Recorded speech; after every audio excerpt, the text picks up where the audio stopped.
9월 23일 오늘의 말씀은 출애굽기 19장 14절에서 25절입니다. 모세가 산에서 내려와 백성에게 이르러 백성을 성결하게 하니 그들이 자기 옷을 빨더라. 모세가 백성에게 이르되 준비하여 셋째 날을 기다리고 여인을 가까이 하지 말라 하니라. 셋째 날 아침에 우레와 번개와 빽빽한 구름이 산 위에 있고 나팔 소리가 매우 크게 들리니 진중에 있는 모든 백성이 다 떨더라. 모세가 하나님을 맞으려고 백성을 거느리고 진에서 나오매 그들이 산 기슭에 서 있는데 시내산에 연기가 자욱하니 여호와께서 불 가운데서 거기 강림하심이라.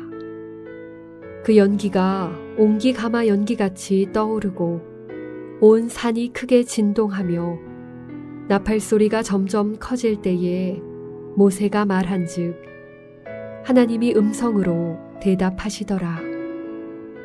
여호와께서 시내산 곧 그 산 꼭대기에 강림하시고 모세를 그리로 부르시니 모세가 올라가매 여호와께서 모세에게 이르시되 내려가서 백성을 경고하라.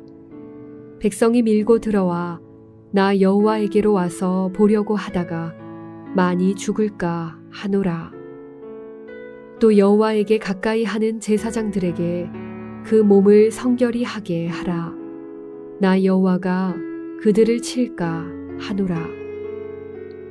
모세가 여호와께 아뢰되 주께서 우리에게 명령하여 이르시기를 산 주위에 경계를 세워 산을 거룩하게 하라 하셨사온즉 백성이 시내산에 오르지 못하리이다. 여호와께서 그에게 이르시되 가라.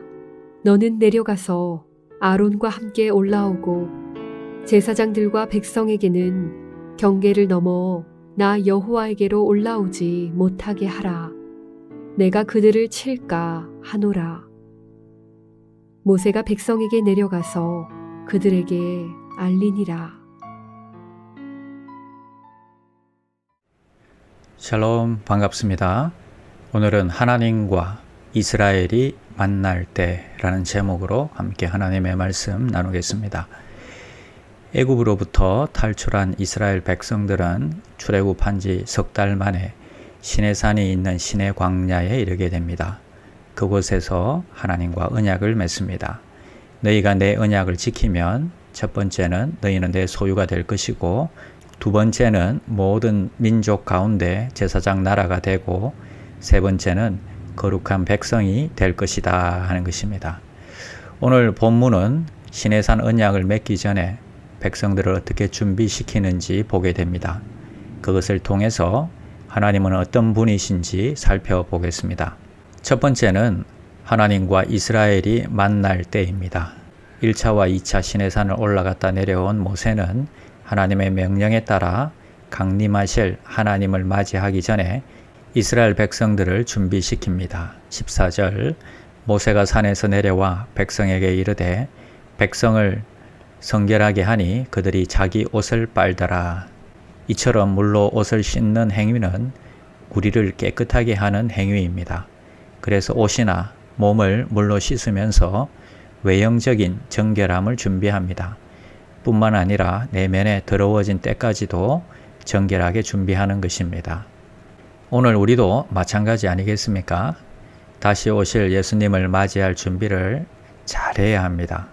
뭘 준비해야 할까요? 똑같겠죠. 첫 번째로 우리는 물로 몸을 씻는 의미로 세례를 받습니다. 이때 우리는 예수 그리스도의 피로 깨끗하게 되었고 예수를 믿음으로 구원받는다는 의미로 세례를 받습니다. 뿐만 아니라 두 번째로 흰 옷을 입어야 하는데 이건 성도의 착한 행실이라 그랬습니다. 우리의 삶의 모습도 예수 그리스도를 닮아야 하는 것입니다. 그리고 부흥회나 집회의 은혜를 받으려면 사모하며 준비함이 필요합니다. 내적으로 외적으로 마음을 준비하는 것이 중요합니다. 어떻게 준비시키십니까? 15절 모세가 백성에게 이르되 준비하여 셋째 날을 기다리고 여인을 가까이 하지 말라 하니라. 준비 기간 동안에 왜 여인을 가까이 하지 말라고 명령할까요? 그것이 죄이기 때문에 그런 것은 아닙니다. 특별한 경우엔 특별하게 반응할 줄 아는 것이 필요합니다. 지금은 하나님이 강림하는 특별한 경우이니까 우리의 인간의 본능과 욕구마저도 절제하고 주님께만 집중하고 주님만 생각하고 주님만 기대하며 주의 강림을 기다리라 하는 것입니다. 우리도 마찬가지인 것 같습니다. 정말 은혜를 사모할 때는 금식도 할 수 있고 세상의 향락도 절제할 수 있어야 하는 것입니다. 죄는 아니지만 TV나 신문이나 인터넷 여러 가지 매체에 우리가 빠져 산다면 주일에 예배하는데 은혜 받는데 지장이 많을 것입니다. 이런 것들을 평소에 절제하고 성령님께 집중하고 사모하고 기다리는 게 필요하다 하는 것입니다. 두 번째는 거룩과 죄가 만날 때입니다. 24절 여호와께서 그에게 이르시되 가라 너는 내려가서 아론과 함께 올라오고 제사장들과 백성에게는 경계를 넘어 나 여호와에게로 올라오지 못하게 하라. 내가 그들을 칠까 하노라. 거룩하신 하나님과 죄를 가진 백성들이 만나면 어떤 일이 일어날까요? 상상도 하기 두렵습니다. 바로 죽음인 것입니다. 그래서 하나님은 그 경계를 만드십니다. 절대 그 경계를 넘지 말라고 하십니다.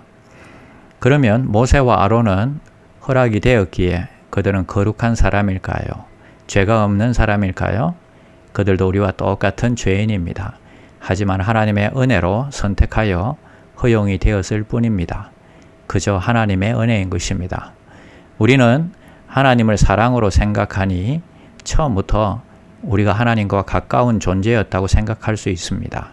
절대 그렇지 않습니다. 우리는 도저히 하나님께 나아갈 수 없는 존재였습니다. 그러나 예수님의 십자가의 죽으심으로 우리의 죄를 해결해 주신 것입니다. 그 은혜로 주님께 나아갈 수 있는 것입니다. 그것을 생각하면 감사하지 않을 수 없습니다. 21절 여호와께서 모세에게 이르시되 내려가서 백성을 경고하라. 백성이 밀고 들어와 내 여호와에게로 와서 보려고 하다가 많이 죽을까 하노라. 원래 주님을 보기 위해서 나아온 자는 모두 죽을 수밖에 없습니다. 하나님의 영광을 본 사람은 죽는다는 것입니다. 그러나 이제 우리는 예수님이 대신 피를 흘려주심으로 언제든지 누구든지 믿는 자는 주님께 하나님께 당당히 나아갈 수 있는 것입니다. 주의 보좌는 이미 열려져 있습니다. 언제나 주의 임재 가운데 주의 영광 가운데로 나아가는 귀한 종들이 되시기를 축원합니다. 기도하겠습니다. 하나님 감사합니다. 예수 그리스도를 보내주시고 우리를 위해서 십자가에 돌아가심으로 하나님 앞에 나아갈 수 있는 길들을 열어주심을 감사합니다. 우리가 이제는 주님 앞에 언제든지 나아갈 수 있는데 정말 사모하는 마음으로 기대하는 마음으로 거룩하신 하나님 앞에 나아가게 하시고 그 임재 앞에 그 영광 안에 살게 하여 주시옵소서. 주님의 거룩하심을 담게 하시고 세상 가운데 빛과 소금으로 살게 하여 주시옵소서. 예수님의 이름으로 기도드립니다. 아멘. 나는 죽었습니다. 제가 주인이 아니고 예수님이 저의 주인이십니다. 예수님은 십자가에서 죽으시고 부활하셨습니다. 부활하신 예수님을 가슴으로 만나서 따라가며 간증합니다. 사랑하는 가족과 함께 영광스러운 승리를 노래합니다.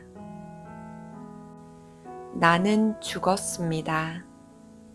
제가 주인이 아니고 예수님이 저의 주인이십니다. 예수님은 십자가에서 죽으시고 부활하셨습니다. 부활하신 예수님을 가슴으로 만나서 따라가며 간증합니다. 사랑하는 가족과 함께 영광스러운 승리를 노래합니다. 나는 죽었습니다. 제가 주인이 아니고 예수님이 저의 주인이십니다. 예수님은 십자가에서 죽으시고 부활하셨습니다. 부활하신 예수님을 가슴으로 만나서 따라가며 간증합니다. 사랑하는 가족과 함께 영광스런 승리를 노래합니다. 나는 죽었습니다. 제가 주인이 아니고 예수님이 저의 주인이십니다.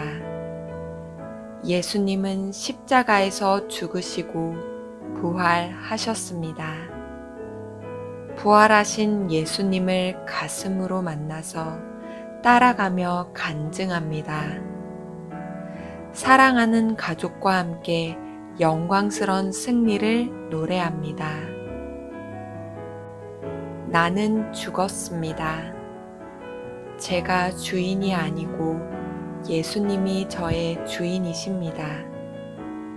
예수님은 십자가에서 죽으시고 부활하셨습니다. 부활하신 예수님을 가슴으로 만나서 따라가며 간증합니다. 사랑하는 가족과 함께 영광스런 승리를 노래합니다.